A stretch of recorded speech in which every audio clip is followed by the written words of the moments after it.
অসমৰ এজন নমস্য মহীৰূহ ৰাজনীতিবিদ যোৰহাটৰ সুসন্তান তৰুণ গগৈদেৱৰ মৃত্যুৱে আমাক মৰ্মাহত কৰিছে।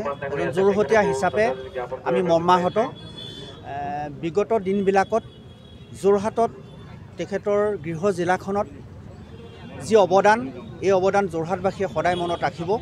গতিকে তেখেতৰ এই মুহূৰ্তত তেখেতৰ স্বৰ্গগত আত্মাৰ চিৰশান্তি কামনা কৰিছোঁ। আৰু সদৌ অসম ছাত্ৰ সন্থা যেতিয়া গঠন হৈছিল 1964 চনত যোৰহাটত, তেতিয়া সেই 64 চনত যোৰহাটৰ আছু গঠনৰ সদৌ অসম ছাত্ৰ সন্থা গঠনৰ অভ্যৰ্থনা সমিতিৰ সভাপতি আছিলে তৰুণ গগৈদেৱ।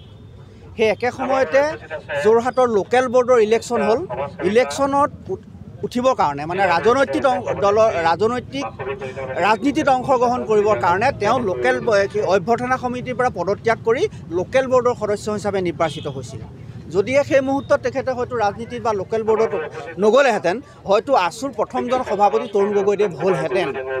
গতিকে এসময়ত ছাত্ৰক নেতৃত্ব দিয়া, পৰৱৰ্তী সময়ত ৰাজনীতি দলত যোগদান কৰি ৰাজনীতিত অংশগ্ৰহণ কৰি যোৰহাটৰ কাৰণে যি অৱদান দি থৈ গ'ল, সেই অৱদান যোৰহাটবাসীয়ে চিৰদিন মনত ৰাখিব।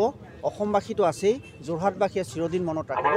গতিকে মই পুনৰবাৰ তেখেতৰ স্বৰ্গগতী আত্মাৰ চিৰশান্তি কামনা কৰিছোঁ আৰু তেখেতৰ পৰিয়ালবৰ্গক লৈ গভীৰ সমবেদনা মই জ্ঞাপন কৰিছোঁ।